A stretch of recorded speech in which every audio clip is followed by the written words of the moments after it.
اللہ اللہ اللہ۔ وعلیکم السلام۔ جی جناب، کیا حال ہے؟ جی خیریت سے؟ الحمدللہ۔ اچھا، میں بتا رہا تھا آپ کو کیونکہ ان کا پہلا ایکسپیرینس جو ہے وہ اچھا رہا بطور سیکنڈ وائف۔ میں بتایا تھا آپ کو۔ اچھا، ان کی پہلی بیٹی کی عمر کتنی تھی جو سیکنڈ وائف بن کر گئی؟ ان کی عمر تھی 24 سال۔ اچھا، اور لڑکے کی عمر کتنی تھی؟ لڑکے کی عمر تھی 35 سال۔ وہ دبئی میں نا ان کا کام تھا اس کا ہوزری وغیرہ کا۔ اچھا، تو یہاں سے وہ لے کے جاتے تھے، ایکسپورٹ وغیرہ کرتے تھے، اس طرح کا معاملہ۔ اچھا، تو پہلی وائف ان کی موجود تھی، لیکن یہ جو ہے نا ان سے جو بڑی بہن تھی وہ خلا فائڈ تھی۔ خلا انہوں نے لیا ہوا تھا، ایک بیٹی تھی۔ بیٹی سمیت انہوں نے قبول کر لیا؟ بیٹی سمیت انہوں نے قبول کیا۔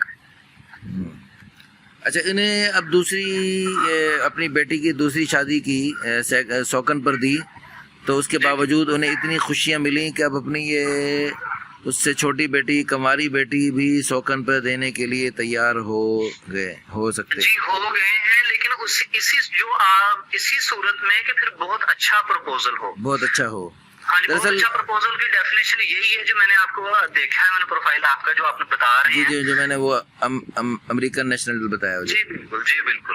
لیکن اس میں دیکھیں بات یہ ہے، آپ بھی ماشاءاللہ رشتوں کا کام کر رہے ہیں اور ہم بھی، تو اس میں ہمارا ایک تجربہ ہے کہ میں نے اس پر ایک اگلے دن ایک ریکارڈنگ بھی کی تھی۔ جیسے مثال کے طور پر آج کل کو ہماری جو یعنی بھیڑ چال چل رہی ہے کہ بچیوں کو جو ہے نا زیادہ تعلیم دلوائی جائے، زیادہ ڈگریاں دلوائی جائیں، اور ان کو ڈگریاں، اب دیکھو نا ایک بچی ہے جوان ہو گئی ہے 12-13 سال میں، جی جی، اب اس کو جو ہے نا اس کے بعد اس کو میٹرک تک بھی یعنی وہ جوانی سے 2 سال گزر جاتے ہیں، 2-3 سال گزرنے کے بعد، اس سے 2-3 سال گزرنے سے پہلے وہ جوان ہوئی ہوتی ہے، بالغ ہوتی ہے، شادی کے قابل ہوتی ہے۔ عام طور پہ ایسے ہی۔ پھر اس کے بعد اس کو مزید کالجوں میں، یونیورسٹیوں میں بھیجنا، اور اس وقت اس کا شادی کا شدید تقاضا بھی ہے، اور بچی کا اپنا ذاتی تقاضا ہے، بھوک لگی ہے، پیاس لگی ہے۔ جیسے بھوک اور پیاس ہر انسان کو لگتی ہے، چاہے جتنا مرضی شریف سے، جتنا مرضی بزرگ ہو، جتنا مرضی نیک ہو، حتیٰ کہ نبی کو بھی بھوک لگتی ہے، صحابی کو بھی بھوک لگتی ہے، ولی کو بھی بھوک لگتی ہے، پیاس بھی لگتی ہے۔ اسی طرح نکاح کی ضرورت بھی ہر انسان کو ہوتی ہے۔ تو آپ کی بیٹی، میری بیٹی، ہماری آپ کی بہن جو ہے، وہ اس کو بھی بھوک اور پیاس لگتی ہے، اس طرح اس کو نکاح کی ضرورت بھی محسوس ہوتی ہے۔ جی جی، صحیح۔ تو اب وہ اس کو نکاح کی ادھر شدید ضرورت محسوس ہو رہی ہے، ادھر سے ان بچیوں کو صرف 4 پیسے کے لالچ میں، صرف اس کا دنیا کا مستقبل سنوارنے کے لیے اس کو ہزاروں خطرات مول لے کر کالجوں میں، یونیورسٹیوں میں بھیجتے ہیں، جہاں جن لوگوں کے ساتھ پڑھنے کے لیے جا رہی ہے، جس گاڑی میں جا رہی ہے، جاتے آتے خطرہ، جہاں پڑھ رہی ہے لڑکے لڑکیوں سے خطرہ، اور جن ٹیچروں سے پڑھ رہی ہے ان سے خطرہ۔ پھر آگے جاب کرے گی اپنے جہیز بنانے کے لیے، اس جاب میں ہزاروں خطرات، تو ہزاروں خطرات مول لے کر، اور ہزاروں خطرات کے آگے خطرناک نتائج بھی ہمارے سامنے آتے رہتے ہیں۔ ان نتائج کے باوجود جو لڑکیاں جن خطرناک حالات سے دوچار ہو کر ہیں جی 30-35 سال عمر کروا کے، پھر وہ چند پیسے کما کے، پھر وہ چند یعنی ساز و سامان جمع کر کے اب وہ شادی کر رہی ہے۔ اب وہ اصل اس کی شادی کی عمر تو گزر گئی ہے، اور حضور نے فرمایا زیادہ بچے جننے والی اور زیادہ محبت کرنے والی لڑکیوں سے شادیاں کرو۔ تو جس لڑکی نے 30-35 سال کی عمر تک ہزاروں خطرات مول لے لیے، اور ہزاروں رنگ برنگی چیزیں دیکھ بھی لیں، اور اللہ نہ کرے ہزاروں خطرناک چیزیں چکھ بھی لیں، اب وہ شادی کے قابل کہاں رہی؟ اب وہ جو ہے یعنی وہ زیادہ محبت کرنے والی بن ہی نہیں سکتی۔ جیسے رنگ برنگی چیزیں دیکھی ہوں، وہ ایک شوہر کو کیسے دیکھے گی؟ اور وہ جب عمر ہی اتنی زیادہ ہوگی تو اس کے زیادہ بچے نہیں جن سکتی وہ۔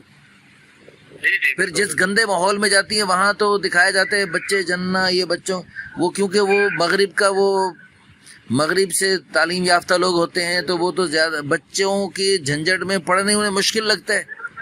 وہ جو گھریلو خواتین ہوگی وہی زیادہ بچے جننا اور سعادت سمجھیں گی، اور اس کو اللہ کی رضا کے لیے، اس کو اپنے لیے وہ اپنا فریضہ سمجھتی ہیں، بچے جننا، پھر ان کو سنبھالنا، پھر ان کو نیک تربیت کرنا۔ تو آپ بتائیں، آپ کے سامنے جو زیادہ جو لیٹ میرج کیس آتے ہیں وہ زیادہ تعلیم کی وجہ سے نہیں آتے؟ بالکل ایسا ہی ہے. اس وقت ہمارے پاس لاہور سے تقریباً 8 سے 10 فیمیل ایسی ہیں, لیکن اس میں ہوتا یہ ہے کہ مسائل تو ہو جاتے ہیں. ہماری یہ کوشش ہوتی ہے کہ ہم ان کی تھوڑی سی نا کاؤنسلنگ کر لیں. کیا اس وقت میرے پاس لاہور سے 8 سے 10 خواتین ایسی ہیں جو دوسری بیوی بننے کے لیے تیار ہیں. اچھا ماشاء اللہ. تو لیکن ان کے ساتھ مسائل یہ ہیں کہ کسی کے ساتھ 1 بچہ ہے, کسی کے ساتھ 2 بچے ہیں. لیکن باہر پھر بھی لیکن یہ بھی میں کہتا ہوں یہ بھی آرام سے تیار ہونے والی نہیں ہوں گی. ان کو بھی آپ کو دماغ کھپائی کرنی پڑی, پھر وہ دوسری بیوی بننے کے لیے تیار ہوئی ہیں. میں وہی بتا رہا ہوں. کوشش ہماری یہی ہوتی ہے کہ کاؤنسلنگ کر لیں کسی کی بجائے اس کے کہ وہ کسی ایسے کے انتظار میں بیٹھے رہے. عام طور پر خواتین کی یہی ڈیمانڈ ہوتی ہے, کوئی ڈیوورس والا ہو, چاہے کسی بیوی مر گئی ہو تو وہ بتائیں ہمیں. تو پھر ہم ان کو تھوڑا سمجھاتے ہیں, دلیل کے ساتھ بات کرتے ہیں تو سمجھ جاتی ہیں. آپ کیا سمجھاتے ہیں ان کو, کیسے سمجھا؟ ہم بھی سمجھاتے ہیں الحمدللہ کہ بیوی کے ہوتے ہوئے بھی دوسری تیسری چوتھی کی بخوشی اللہ رسول کی طرف سے اجازت ہے. تو آپ ان کو کیسے کن الفاظ میں سمجھاتے ہیں؟ مولانا بات یہ ہے کیونکہ آپ کا جو ہے نا پس منظر وہ ہے دینی تعلیم والا. آپ کے ساتھ اللہ رسول کی بات کرے گا نا تو آپ اس کو منوان اور بغیر کسی اس کے بحث کے نا آمین کرنے والا ہے. یہ سوچ ہوتی ہے ہمارے مذہبی طبقے کی, جو کہ بہت اچھی سوچ ہے. جو ہمارا یہ اصلی تعلیم یافتہ طبقہ ہوتا ہے تو اس کو ذرا اور طرح سے کان پکڑنا پڑتا ہے. اس کا کیسے پکڑتے ہیں ذرا بتائیں. ٹھیک ہے لیکن بس یہ اس طرح سے نہیں ہے. کیسے؟ تو ہماری ان کے سامنے ہم ان سے یہی کہتے ہیں, دیکھیں آپ کے لیے ٹیکنیکل ایشو یہ ہے کہ 35 آپ کی ایج ہو چکی ہے, آپ کے ساتھ 2 بچے بھی ہیں. اب آپ یہ چاہ رہی ہیں کوئی ڈیوورس والا ہو, کوئی خلا والا ہو, یا جس کی بیوی پہلے نہ ہو. تو اس صورت میں پہلی بات تو یہ ہے کہ اس کے بچے تو لازمی ہوں گے, اور بچے اگر ہوں گے تو ان کو آپ کو سنبھالنا پڑے گا. آپ کو سنبھالنا پڑے گا تو بچوں کے آپس میں سیٹنگ کا مسئلہ بن سکتا ہے, کل کو لڑائیاں کریں گے. ٹھیک ہو گیا. تو اس لیے بہتر یہ ہے کہ آپ پھر وہاں پہ ساتھ جو نندے بھی ہوں گی, جوائنٹ فیملی میں بھی ہو سکتا رہنا پڑے. تو سب سے بہتر آپشن یہ ہے آپ کو یہاں پر خرچہ بھی اچھا کھلا ملے گا, بندہ بھی زیادہ کمانے والا ہوگا, علیحدہ گھر بھی ملے گا, نہ ساس کی جھنجھٹ, نہ نندوں کی جھنجھٹ, نہ کسی کی روک, نہ کسی کی ٹوک, اور آپ کی اپنی پرسنل فیملی ہوگی. فار ایگزامپل اگر ابھی آپ کے 2 بچے ہیں, کل کو اللہ تعالیٰ مزید آپ کو ایک بچہ دے گا تو وہ تینوں بچے بھی آپ کے سگے ہی ہوں گے, ان میں سے کوئی بھی آپ کا سوتیلا نہیں ہوگا. ان کی آپس میں انڈرسٹینڈنگ بہت آسانی سے بن جائے گی. بالکل ٹھیک ہے ماشاء اللہ. الحمدللہ ہم بھی اسی طرح پیار محبت سے سمجھاتے ہیں کہ بھئی اللہ پاک نے 2 3 4 کی بخوشی اجازت دی ہے, اور الحمدللہ یعنی اللہ کے فضل و کرم سے دوسری جو شادی کرتا ہے وہ اپنی نئی بیوی سے بہت محبت کرتا ہے, پہلی بیوی سے بھی محبت کرتے ہیں. دیکھیں جو ہمارے پاس دوسری شادی کے لیے آتا ہے, تیسری کے لیے آتا ہے, تو یقیناً اللہ کی رضا کے لیے دوسری تیسری چوتھی کا وہ قدم بڑھا رہا ہے اللہ کی رضا کے لیے. کیونکہ اگر اس کو اللہ کی رضا کا جذبہ نہ ہو, آخرت کا فکر نہ ہو, تو اس کو جو ہے نا یہ باقاعدہ ایک بیوی کو پالنے کی اور اس کا سر پہ اٹھانے کی اور ایک بہت بڑی ذمہ داری سر پہ لینے کی ضرورت نہیں ہے اگر اس کے اندر اللہ کا خوف نہیں ہے. وہ اگر صرف عیاشی کے لیے کرنا چاہتا ہے تو اس وقت چوکوں میں چوراہوں میں کھڑے ہیں جانوروں کی طرح, وہ 200-400 روپے دے کے مکالا کر سکتا ہے. تو وہ جو ایک اتنی بڑی ذمہ داری لے رہا ہے تو وہ اللہ کی رضا کے لیے کر رہا ہے. نہیں وہ ٹھیک بات کر رہے ہیں آپ. اصل میں نا مرد حضرات میں جو میں نے ابھی تک زیادہ مسئلہ دیکھا ہے نا وہ یہ ہے کہ یہ ایک سائیکالوجیکل معاملہ ہے. اصل میں نا میری ایم ایس سی ہے سائیکالوجی میں, تو میں اس حوالے سے نا تھوڑا سا زیادہ سوچتا ہوں. تو ایک سائیکالوجیکل ایشو میں پڑھ رہا تھا, ریسرچ بلکہ پڑھ رہا تھا کہ 40 سال کے بعد ہر مرد سوچتا ہے کہ دوسری شادی کرے. بالکل ایسی, بالکل ایسی, بالکل ایسی. اچھا لیکن اس میں معاملات اب یہ ہوتے ہیں کہ ہماری سوسائٹی میں کیونکہ یہ ایک عام پریکٹس نہیں ہے, کو ہماری سوسائٹی میں اس طرح سے قبول نہیں کیا گیا. تو ہماری سوسائٹی کے مرد حضرات مجھ سے روزانہ بہت سارے لوگ رابطہ کرتے ہیں, ان میں سے یقین مانے کہ 90% سے زائد جو مرد حضرات ہوتے ہیں وہ پہلی اہلیہ سے چھپ کر شادی کرنا چاہ رہے ہوتے ہیں. ایسی بالکل ایسی, بالکل ایسی. آپ کو یقیناً اس بات سے اتفاق کریں گے کہ شادی جو ہے وہ ایک سماجی معاہدہ ہے بنیادی طور پر. اسلام سے پہلے بھی شادیاں ہوتی تھی, اسلام نے اس کو ریگولرائز کیا ہے. بلکہ اسلام سے پہلے تو 10 15 20 ہوتی تھی. اسلام نے کہا نہیں بھی اتنے نہ کرو, بس 4 تک رکھو بس. وہی میں یعنی کہ اسلام نے اس کو ریگولرائز کیا ہے, اس کی کاٹ چھانٹ کی ہے, اس میں کچھ ذمہ داریاں ایڈ کی ہیں, حدود و قیود بتائی ہیں, ذمہ داریاں بنائی ہیں. بالکل جی بالکل جی بالکل. تو اس صورت اب ہوتا یہ ہے کہ ہمارے جو سماجی معاہدہ ہوتا ہے تو ہمارے جو مرد حضرات چھپ کر شادی کرنا چاہ رہے ہوتے ہیں تو اس عورت کو, اس خاتون کو چھپ کر شادی نہیں ملتی. آپ کی آواز میں کچھ کٹنگ ہو رہی ہے, خیریت سے؟ میں کہہ رہا ہوں کہ خاتون کو سماجی شناخت نہیں ملتی. ہاں بالکل بالکل. ٹھیک ہے, سماجی شناخت نہیں ملتی تو وہ ایک چھپی ہوئی بیوی ہوتی ہے.